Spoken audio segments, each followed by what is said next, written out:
too. Horses.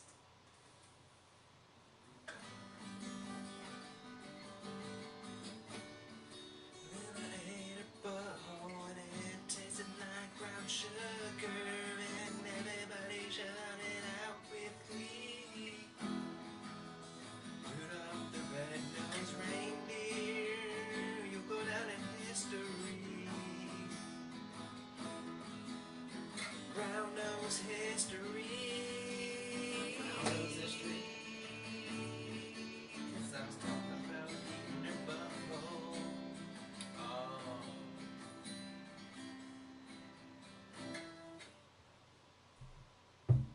Mic check. Mic check. Check it out.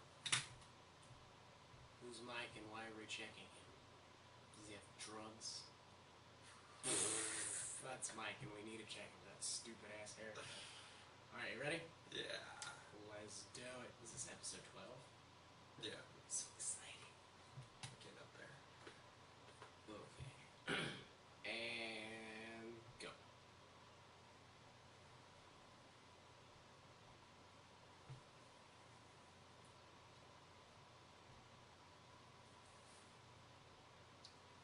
Hey, atheist! How you doing out there? This is episode 12 of Ape Shit, an atheistic view of anything. Anything, V-Daddy, can you believe it? Anything. Oh my god, not just some things, not just one universe. thing. Anything. I'm DotCom, my partner as always. B-Daddy. How you folks doing out there?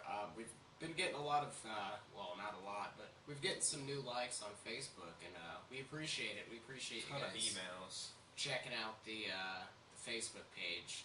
We've gotten some more email, well, one more email from Yodi Capote.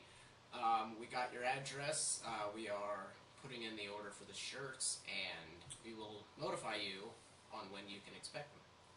We're working on it, yeah. I'll just have to get with the guy that I work with.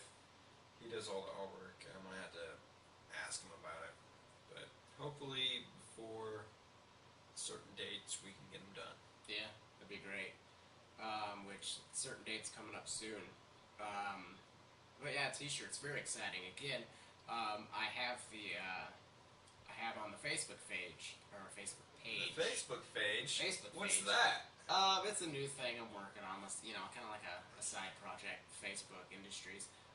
Anyway, on the Facebook page, I did put on those flyers. If you guys want to check them out, print them off, and fucking, help a brother out, help some brothers out. Fucking put them up all over your community. Just piss off theists all over the fucking place. Make copies too. Make copies and give them to your friends and your friends' friends and your friends' mama who happens to be religious, and get your friends slapped by their mama because you gave. Anyway, just fucking. If you guys see it, print it out and spread the word. Spread the atheist love. I think something that would be neat for us to do with those is us do print out a big pile of them and then go to a mall or something and then just start putting it on people's cars. And then videotape it and then put it up on the YouTube page. And then maybe you fuckers will go and look at our YouTube page. You know, we'll have to do the next step is hitch into the ape Halloween mask.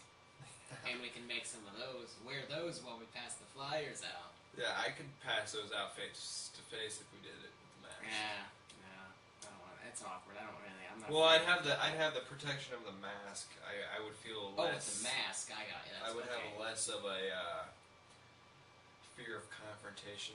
Or not even confrontation. Just Well, it's not the confrontation itself. It's just like you said. Like I don't like talking to people face to face, anyways.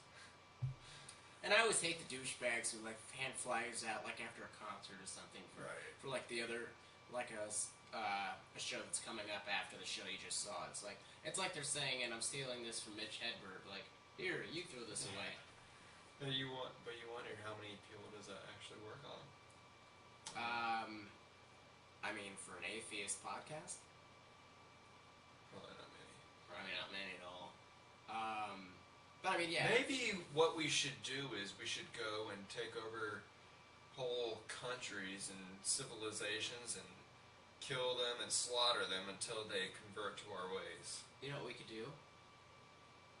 Alright, hear me out. We can hire the CIA to take shipments via plane of our flyers, send them to Nicaragua, or we could even send them to like Mexico across the border in exchange for information or for drugs that we could then sell on our streets. Yeah. You know? And then print out more flyers with that money. Oh yeah. Help out the Contras. If there's anybody from the U.S. that happens to be held hostage in Iran, we could work out, some deal.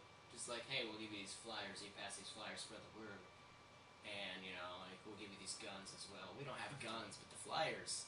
Now that's more powerful than any weapon. Yes. It's information. It's knowledge. Anyway, I don't know. We'll talk more later about this plan. People are like, what the fuck? I don't know what the. These guys done gone off the fucking deep end. These morons. Trust me, what we just said, although ridiculous, it does parlay into what we're. I don't know if I'm using that word correctly. Me either, but I like it. It does. Yeah, I'll fucking say it. I'll roll with it. It does parlay into. Isn't parlay from like the pirate days? Parlay. Was it? Yeah, like parlay you. Like I wish to speak to your captain. Like you can't kill me. Yeah, it's like a French word. Yeah, because it's one of the things I remember from Pirates of the Caribbean. Yeah. Anyway, what we were talking about does. But I also think it later on in the episode. But first thing we're going to talk about is UFC 160, Velasquez versus Bigfoot 2. Did you watch that? Did me? Yes. Oh, I wasn't waiting for an answer from the... Did me watch it? No. Me did not watch it. No, not me, motherfucker, you. Did you watch it? No, I did not watch it. I know. I passed out in your guest room. I remember, that's why I asked. I still have it recorded, so we can watch it right after the podcast. You watched it, but you probably remember less than I do. Well, that's impossible. You didn't watch it, but I do remember not a lot from it. And that's mostly from the preliminary card, because the main card I do fucking remember, and as always, because we're lazy as shit, we're just going to talk about the main card. So, V-Daddy, spoiler alert, Donald Cerrone defeated KJ Noons via unanimous decision. He whooped the fuck out of KJ Noons. Noons looked I do want to see that now. He looked like a fucking amateur coming up from some other, like, this looked like, I mean, this was a UFC debut, but it looked like he started fighting the week before. Donald Cerrone just put an ass beat. Like, he had, I think it was his right elbow. Donald Cerrone had split his elbow open on KJ Noons' face. It was fucking rough to watch. But I kind of figured it. Yeah, like, Donald Cerrone striking is just ridiculous. And it went all the way, huh? Oh, yeah. Surprisingly, yeah. TJ Grant beat Gray Maynard TKO in the first round.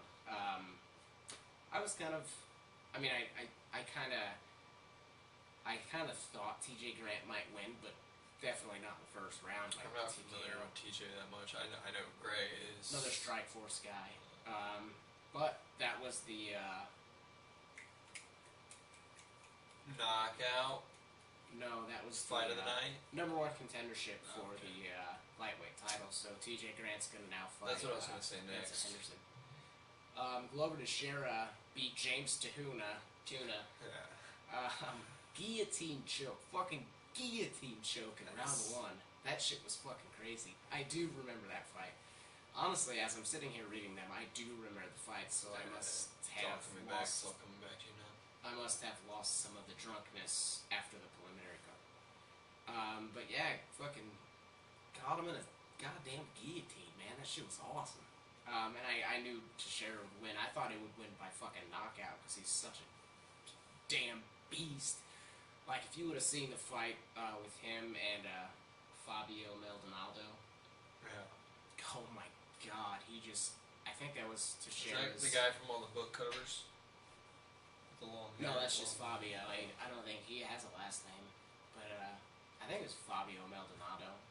Anyway, Teixeira just whooped the fuck out, like standing knockout. this guy would not go down. He was out on his feet. It was fucking just amazing to watch if you love like slugfests in the UFC. For sure. Junior Dos Santos fucking knocked Mark Hunt out. Who saw that shit coming? Mark Hunt, I don't know if the people that the tens of people that are listening right now, if you know the tens. If you know who Mark Hunt is, if you would watch like Pride or like K1 Fighting Championships, Mark Hunt is a fucking beat. He's a warrior, ladies and gentlemen. He's a beat warrior. He's a beat warrior. But I mean, this guy's stand-up is like, first of all, I don't think before this fight I've ever seen Mark Hunt get knocked out. To be honest, he's got like that Samoan thick bone fucking head.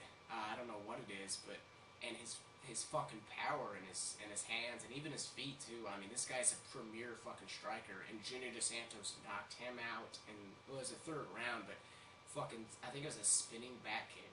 Oh wow! He I would like fucking. to see that, definitely. I mean, he almost missed the fucking thing too, but it hit him like right in the temple, and he fucking dropped him, and Dos Santos just jumped on him. But I did not see that shit coming, ladies and gentlemen. Mark Hunt is a fucking beast. But I mean, it speaks volume to Junior Dos Santos' fucking stand up. Like, Junior Dos Santos is a scary dude, and I've known that too. But I mean, Jesus, the way he can. What's this gonna?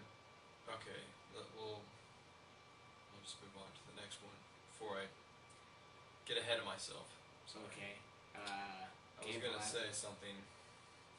The next fight. Yeah. Okay. Well, Cain Velasquez again beat Antonio Silva again by TKO again in the first round. I mean, I didn't see it going any other way. I mean, it was less bloody than the first fight because that was a bloodbath. Cain's a beast. Cain is a fucking beast, and I mean, verified. I mean, whatever. See, a lot of people verified beast. Oh yeah, verifiable. I mean, fuck, he's the world heavyweight champion again. But I mean, a lot of people saw what Antonio Silva did to Overeem, and they're like, oh, he's gonna, dude, the next fight they have, fucking Velasquez going down. No, that's not the case, ladies and gentlemen. Overeem lost because he just underestimated Antonio Silva. Like, you could see it in the fight. Antonio Silva's game plan for that fight, first of all, was to go in there and absorb punishment to get Overeem tired. Yeah. And then, as soon as he got tired, just fucking pounce on him because Overeem's not known for his cardio. But Silva with that big fucking Mongolian jaw he's got, Jesus, you know he can take the punishment. But if that's exactly what he did, fucking Overeem too, he was cocky as shit even before he lost his wind, but his hands started dipping low, and I mean, Silva actually wanted to take him down, but he rocked him with that punch, pushed him against the cage, and fucking just, I mean, it's on the history books. You know what happened after that. But a lot of people are like, oh, he's got Velasquez this time. No, that's not true. Velasquez he's way better. Yeah, I don't think I ever believed anything that he would be able to beat Velasquez. Oh, no. I mean, I didn't think... See, I mean, because the first fight stopped like seconds. Maybe it went over like a minute or two in the first fight. But I didn't think it lasted that long. But I mean, I expected kind of the same result from the second fight. Because just Velasquez is so fucking fast. So powerful. And what I was going to say earlier, which I stopped myself, just so we could get to this main card, was, Junior Dos Santos and Velasquez. The trilogy. Maybe I don't even want to contradict myself, but maybe what I said last weekend. But, I'm not looking forward to seeing them fight again. Oh yeah, this rubber match is going to be... Because it's like you said, Dos Santos, he's a beast. Velasquez, he's a beast. He's a fucking beast. Like, why would you not want to see that again? See, a lot of people don't know too. In the second fight, like before the second fight, Dos Santos was not healthy at all. Like his creatine levels, all right, the average adult male, his creatine level doesn't get above like 300. or something like that. After that fight, Junior Dos Santos' creatine level was around 1400. Like, and then I mean that's a direct result from overtraining, like way overtraining. And I mean, like I've known he trains like a fucking warrior. Yeah. But I mean, complete overtraining. Like his, I haven't seen it, but like I've heard from some of the people from his camp, like he peed after that fight. He went to go pee, and his piss was like as dark as tea. Oh Jesus! Just Christ. because like overtraining and just his body was fucking like kidney problems and shit because of the fucking because of the creatine levels in his system. Wow. Because he was just overtraining. He fucking took it to the max. I mean, he's the kind of guy that like he gets in the gym and he doesn't want to stop, you know. And definitely I mean he paid his fucking price for that shit. Yeah, and I don't think he'll make the same mistake. Oh no! After that So- fight, he went and got. Well, after that fight, he went to go to the fucking hospital. But in his training camp for the Mark Hunt fight, he got a doctor. I don't know the actual name of the doctor that he got, but I mean the name of like the speciality of the Yeah. doctor. But he went to get a doctor to like come with, like he hired him to the training camp, and he would follow him throughout training and then test his blood every once in a while with like a poke of the finger and be like, all right, your levels are good, keep training, or like your levels are bad, you need to sit down a little bit, you know, like relax. But he hired a guy to like kind of follow him around training camp and fucking make sure he's within his limits. Which is something champions Yeah. or championship level people can do. Because they had that money, but And if you were as petty as a fuck, what damn it, what's his face? If you're as petty as him, you might point that out and say, "Oh, I can't afford that." Oh, Nick Diaz. Diaz, Jesus, Yeah. sorry. Either Diaz, really. Let's be honest here. I'm trying to see. You know, Morehouse pointed out to me how bad my memory is last weekend, and I was like, no, it's just because I'm drinking. But you know, I've only drank a few beers, and maybe he's right. I mean, it's selective memory too. But yeah, like my memory on other things is a lot better. Yeah, I mean, But well, sometimes I don't know. and it plays a big part if you like talk about the thing a lot. Like, Yeah. dude, fucking like music lyrics. I can hear a song I haven't heard in like 9 years. Oh And I'll be my fucking hear it god! and I'll I start was just singing. Like earlier any today. Backstreet Boys off the Millennium. I know. You motherfucker. Oh No, no. Off the that's how it Millennium is. album. Oh, Blackstreet Boy. Blackstreet. I just said Blackstreet Boys. Anyways. That was a group, right? Yeah, well, Blackstreet.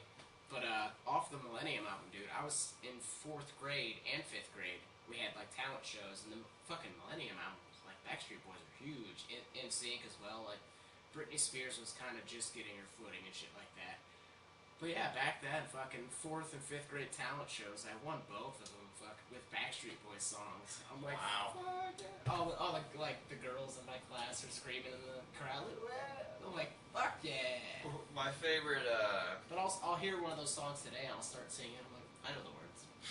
my favorite car ride karaoke played earlier today on my way over here, which is Alice in Chains' Rooster. Oh yeah. And I hadn't heard it in a while, and it's just like as soon as you hear it, it comes back to you. Oh yeah. And it's weird how that is, but Some songs too, like I mean, it's like a memory thing. Like you hear the song and immediately takes you back to like what you were doing when that song came out. because it's like the different senses interconnect, like the smell, like that can take you back to a moment in time, Yeah, or they a feeling, said, just a general feeling over your whole body. Yeah, they said out of all your senses, that smell is the sense that's mostly connected with memory, and like it can trigger memories out of way more than any other cell. But I mean, music isn't a sense, but I mean music is the thing. Like it takes you back to. It gives you a feeling. It gives you a feeling, and it takes you back to like it's so weird. It's when you're so like weird. like like hanging out with your friends and listening to it, you're like, you get certain senses from that memory. It's Right. like, you know, I can smell my buddy smoking pot in the corner. I can smell like spilt fucking Coke that's been on the floor for like Coca-Cola that's been spilt on the floor for like 2 weeks. I can There still are smell certain that shit. songs that I remember, like a certain album of Blue October that I used to listen to right after a big breakup, like several years ago. Yeah. Like when I hear those songs, like I can still like, experience that feeling that I had that's and fascinating. remember it, like certain moments of like being in bed and waking up and feeling like shit. But like I don't feel like that really at the time. But I Yeah, remember it's how just it is, and in it's your like, mind. oh my god, that's so crazy how this is so connected. Like how music can just bring back this moment, and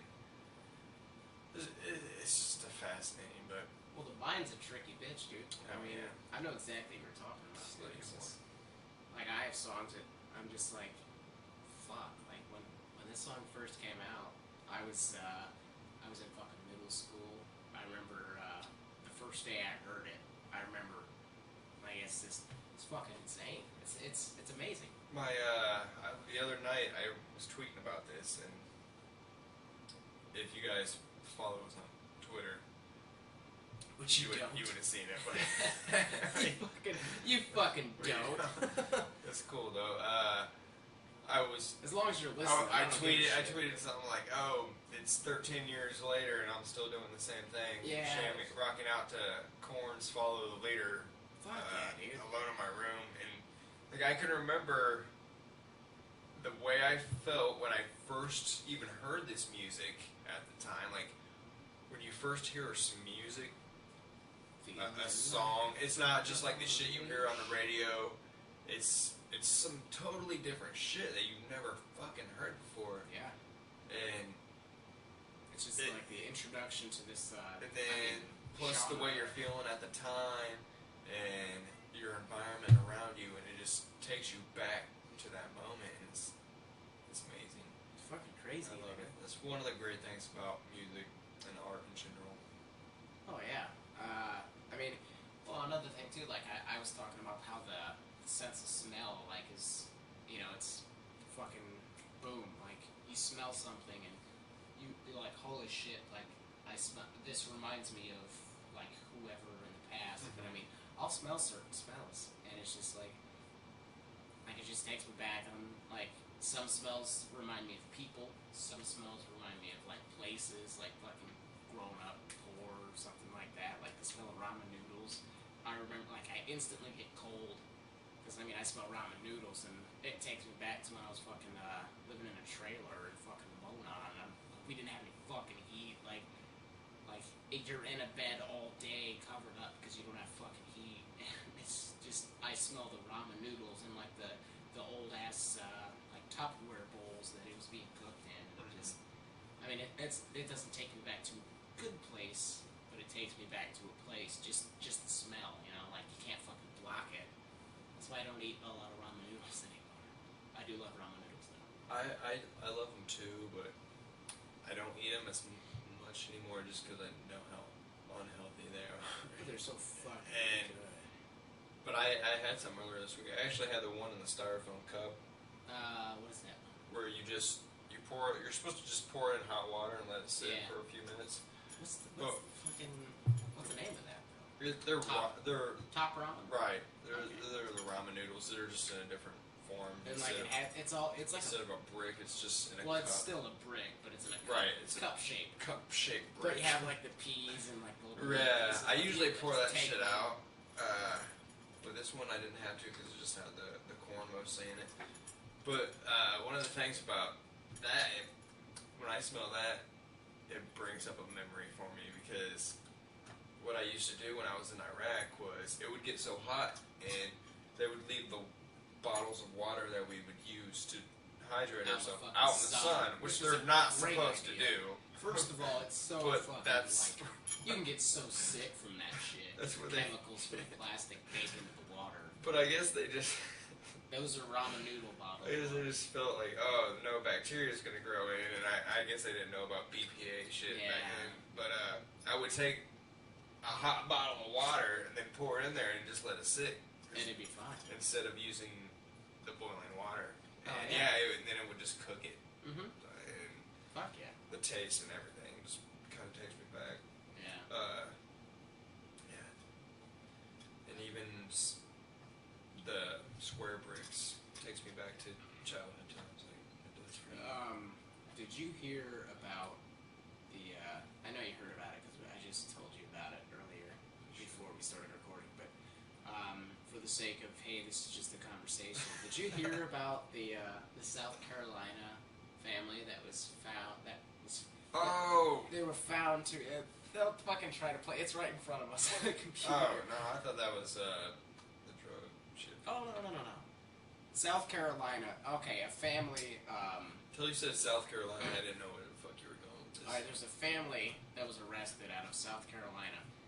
They were found with 80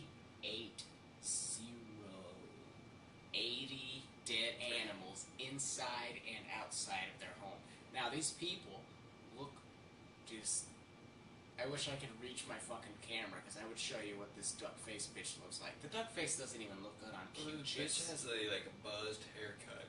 Yeah, she looks like G.I. Jane done gained some pounds after whatever war she Lots and was lots. in. Just disgusting people. I mean, stains on her shirt. stains on the fucking She's got carpets. massive breasts, but Well, no, she's fat. yeah. Yeah, she's fucking humongous. But then the way she speaks is just ridiculous. South fucking, no, I'm gonna tell you right now, they was in the freezer, but nobody had, they didn't tell us that Nobody was told us illegal. it was legal. And Now, 80, I don't know where they got 80 from. Yeah. It wasn't 80. It wasn't 80. They're just trying to get us convicted. Oh, I'm going to take your word for it because you seem like a viable source of information. You seem like you've got a good head on your massive fucking shoulders, you fat fucking slob. Anyway, a mother and 3 sisters in South Carolina have been charged with ill treatment of animals and failure to bury animals properly after deputies discovered more than 80 dead in their holes. And this is Lawrence County Sheriff's Office in South Carolina. I don't know what city that is. I don't care. But That's fucking South Carolina. okay, so the guy that their superintendent was trying to evict them because they weren't paying rent. A good reason to evict somebody, you're not paying me, fucking get the fuck out. So he ended up calling the police because of it, because they weren't paying rent. And then the police went over and they found 58-year-old Rebecca Keith, 33-year-old Amanda Keith, and 31-year-old Sarah Keith, with dozens of dead animals, including dogs, cats, birds, and even baby deer. And this is just outside of the residence, ladies and gentlemen. This is a quote. I don't have a quote here. I got a quote there. This is a quote from the landlord, Jason English. We came in to clean up the kitchen. There was a dead bird in the kitchen. It was half rotten. We opened. I said rotten. I don't know if I enunciated that good enough. It was half rotten. We opened up the freezer. Inside the freezer, unwrapped, unprotected, anything lying next to their own food were ducks, baby deers, hatchlings. Oh, it does say baby deer. I thought it said baby deers. I'm like, hold on a second.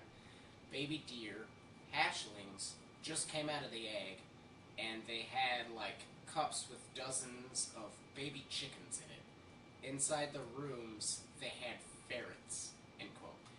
Dead animals, dead animals everywhere.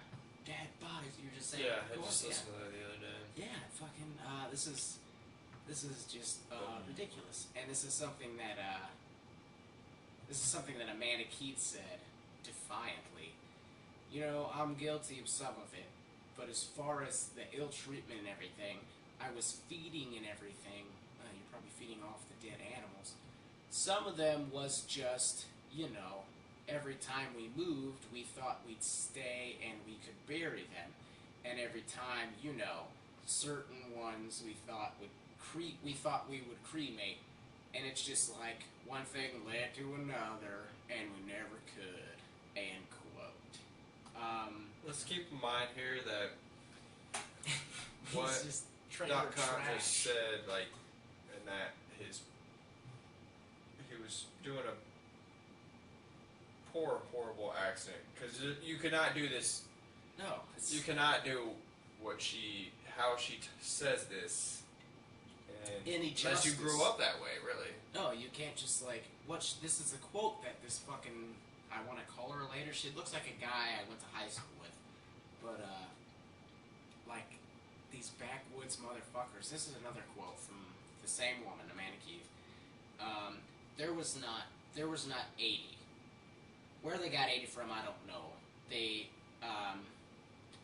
They're trumped up charges. It has been put here. That was not there, end quote. So they're saying that these people planted dead animal carcasses to fucking frame your ass because you're somebody so important. It's a fucking conspiracy. Oh man, where's Alex Jones when you need him? Jesus Christ did not fucking want this I'm a Christian. in our woman. society. But let's keep in mind, people, listen to South Carolina. Yeah. South Carolina, I would say IT in South Carolina. It's fucking hot. It's probably frying their brains. their capital, God, look at Columbia, right? Yeah. I went to Fort Jackson for reclass for the Army. Yeah. Go outside of... For finance? Yeah. Oh. Go okay. outside the fort there. Didn't even realize I was in a capital. Oh yeah, it's fucking tiny. I was like, this is a capital Yeah, they city? have a Walmart and then some like podunk fucking Like- restaurants. Your biggest building is like 10, 15 stories. What the fuck is going on here? This No, is pathetic. another thing this lady said, and I'm not gonna quote because I don't have the exact quote here, but I'm just paraphrasing the quote. When in reference to the animals that were in the freezer, she's like, yeah. I mean, I did say it earlier, I think, but I'm gonna fucking say it again. Let's Fucking keep saying it I'm gonna over keep and saying over. it. And This is they'll the love rest of the podcast. I'm just gonna keep fucking repeating this.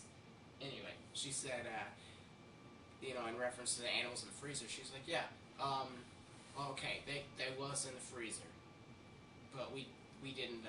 Nobody had told us that was illegal. Now, Where's that at? no, it's not. It's not on here. It was on the other one. But I mean, you're keeping dead animals in your fucking freezer. Like, you think that's a good fucking idea? Next to your food. I mean, it's not going to contaminate it if you got it separated by a little space. Oh yeah, that's true. Yeah, contamination can't jump spaces. It's like a crevasse. It's just It's can't be magic if you believe. Nah, not at all. We wrote R.I.P. on the bodies. Oh, that's another thing too. They were saying, this is another quote that I found from a different fucking webpage, or no, from that video. They're talking about like, this is like a way, because we love these animals so much. This is a way to like keep their memory. Yeah, after they're dead. After they're dead, to keep their memory. So, like, Why would you do that? You don't do it with your family. You fucking you freaks. keep your fucking dead mom in your freezer? You Like, bury them or you get rid of them. You don't keep them. exactly. Weirdos. These fucking backwoods motherfuckers. They're animals anyways. They're fucking animals. Yeah, I mean, like, my cat is right here. I love her. If she dies, I'm gonna bury her. I don't want to say it. If Vanessa listens to this part, she's probably gonna be upset that I even mentioned Moose dying. But I mean, I love her. She's my cat. I take care of her. But if she dies, I'm going to bury her. And that's, like, I'm not gonna keep her in my fucking freezer like some goddamn backwoods of the hills have eyes, motherfucker. That's just fucking creepy. But let me tell you, these are probably some of the people that claim that They saw Bigfoot?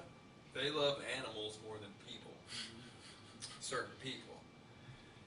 And I will bring up Hold on, given the girth of these three individual ladies, of course they love eating the animals more than humans. I don't know if they actually love animals more than humans. But they're so weird. Maybe they're so fucking weird. Oh my god. maybe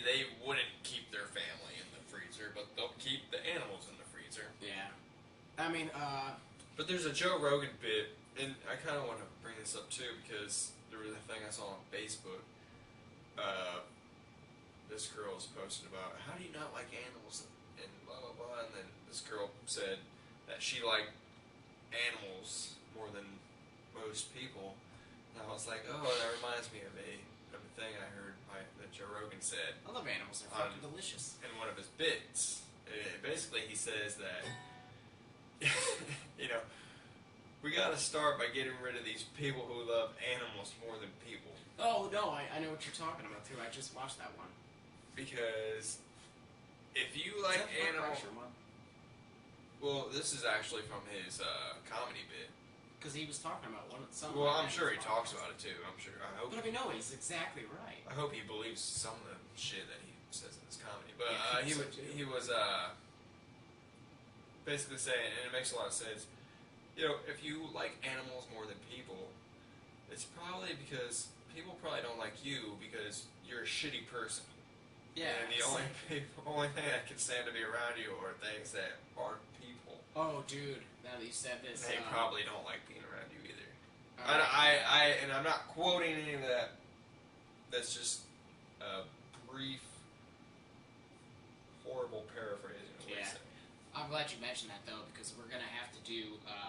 Get Bert Kreischer on the podcast. Yes, and Joe Rogan and all those people. Brian Kevin Pereira, Redband. I fucking love that Kevin Pereira. I'd like to have Brian Redband. Brian Redband, yeah. But we have to talk about PETA sometime. Oh yeah. Yeah, those crazy fucking bastards. Anyway, in the future of ape shit, PETA. Yeah, we're fucking gonna get famous people. I took it to a dark level there. It's alright. I'm sorry. Sorry about that.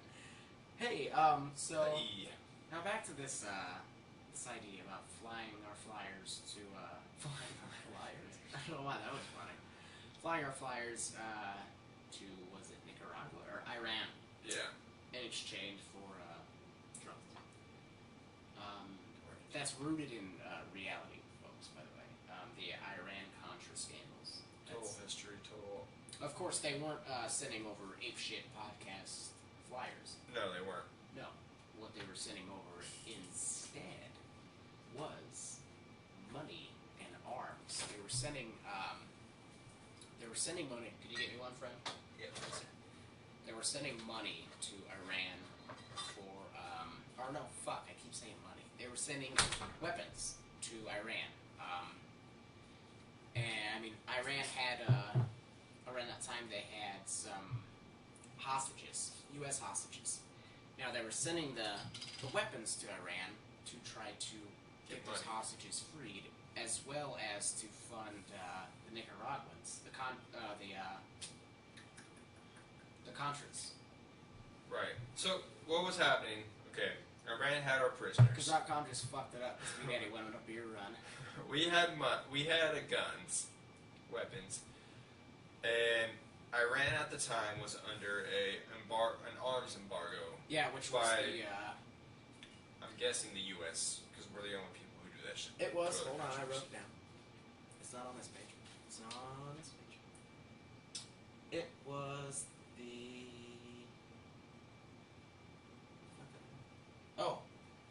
Boland Amendment. Boland. Right. Boland. So we were hoping to have, well, not we. Some U.S. officials were hoping that making these arms deals with Iran would help release our prisoners and then also give us money, which in turn they would use to supply the Contras in Nicaragua. Okay, we're going to do this like an AAR. What actually happened? What actually happened was... This is good. Well, I mean, it's still secret. They didn't release the prisoners, did they? No, they ended up in Carter's administration. The prisoners were released. Jimmy Carter. Well, wait a minute. Carter was before Reagan.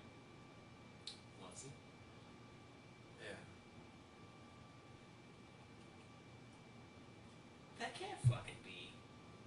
No, it is. That's how it is. Maybe there were more than... Maybe maybe there were more hostages. I think the hostages were. Because that's why they were sending shit to Iran. I think the hostages you're thinking of aren't, for Carter, aren't. They're not the same hostages. They're the ones that got captured from that terrorists. Didn't Carter have hostages in Iran? Yeah. Though? I don't think so. I don't know. Who the fuck? But either way, what actually happened was kind of almost that, except I don't. Yeah, they were because. And then also, they sold coke in South Central. Yeah, because the planes that were taking the weapons over to Iran. Oh, I think what happened was Jimmy Carter didn't get them free. Oh, is that what it was? Is that what? Yeah, that's exactly what it is. Okay, I got you.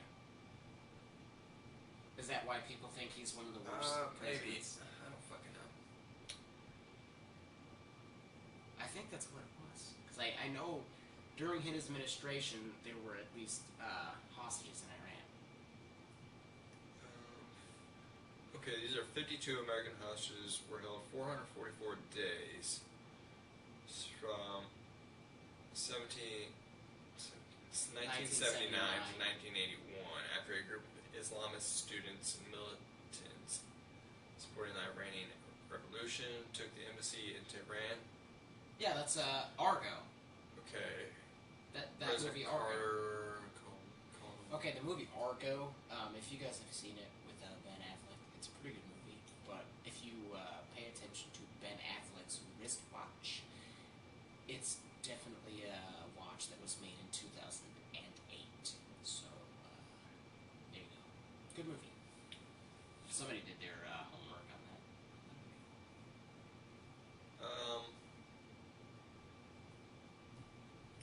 So anyway, I'm not seeing Reagan's name brought up in this at all. Okay, oh no, here it is. We got it. The hostages were formally released into the United States custody the day after the signing of the Algiers Accords, just minutes after the new American president, minutes after Ronald Reagan, was sworn into office. Sworn into office. Okay, I got you. And not Ronald Reagan, but Carter. Reagan's vice president was Bush. Bush, yeah. Bush Senior. GW. And Bush Senior used to be the CIA. Head of the CIA. Head of the CIA. So. Fucking cat. So. What the conspiracy, if you want to call it that, is that, you know. They laser guided the drugs. All this shit was set up by Bush and Reagan and CIA. They knew about it. And then, but the reality is, whether they knew about it or not, the CIA was working with them and doing this shit. Yeah, they were definitely spearheading the operation. But yeah, the fucking, they got the drugs. First of all, they took the arms to Iran. Iran then paid them money. They took the guns to the Contras in Nicaragua. The Contras gave the U.S. drugs, which is cocaine, right. And then they brought the cocaine back to the United States. A ton of cocaine was brought back to the United States. Oh, so they didn't sell guns to Iran. They bought guns from Iran, and then took the guns to Nicaragua, and then took the cocaine to South Central. Is that what I'm understanding? It's so complicated, folks. It's very complicated. That's how ridiculous it is. First of all, it's a web of bunch of bullshit conspiratists that just want to add random stuff into it, and then what actually happened. And that's what I believe happened. That's what I got from that. We watched America's Book of Secrets on H2, and they had a special about the war on drugs, which is what the main highlight of this episode is, the war on drugs. And we can't even get this shit right. We just fucking watched it. But regardless of where the guns went, this is the thing about Iran-Contra. This is the thing about the war on drugs. The fucking drugs came from Nicaragua. Now, the Nicaraguan drugs were sold on the streets, over a ton of drugs, of cocaine was sold on the streets of South Central LA by Rick Ross. Real Rick Ross, not William Roberts, that fat ass tattooed wannabe fucking rapper Rick Ross. The real Rick Ross. Freeway Rick Ross, the guy who fucking spent 20 years in prison until he actually learned how to read in jail and prison. Learned how to read, learned up on the law. And basically got himself out, exactly, because they what they got him on was the 3-strike rule. Now they counted the 3-strike rule, how that works. You have to be convicted, released, convicted again, released, and then convicted again. And I mean, that last conviction is your 3rd strike and you're fucked. Now, what happened with him, he was convicted, and then while he was still in custody, convicted, and they added, they used some of the conviction, because another thing he talked about too on and this is from the Joe Rogan Experience, he was on that, but he was talking about how like they kind of counted people that he sold drugs to as strikes. He's like, well, fuck, if that's the case, I got a shit ton of that's like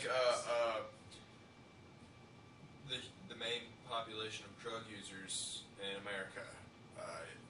It's hundreds of thousands of strikes right there, right? Oh, fuck yeah. And I mean, that's how they got him, and he found that fucking, because the bend in justice, and he fucking, hey, motherfucker. That's how you would understand it. Like, the 3 strikes would be, oh, I did it, I fucked up, okay. I did it again, I fucked up, yep. And you caught me. I did it again, you caught me. And they're like, you're just not doing good outside of prison. We're just gonna keep you. You caught me. Caught me, and then you're and then you found out I did it to all these people, all this shit. Yeah, that's not the way it fucking goes, but that's how they got him. That's how they said, oh, you know, 3rd strike. This motherfucker's like... But they give this guy 20 fucking years. Well, he would have been... Life sentence. He had a life sentence. But then, Oliver North, yeah. did, I don't know how long he did, but he did some time, but not long at all. And because he was the fall guy, basically. Oh, yeah,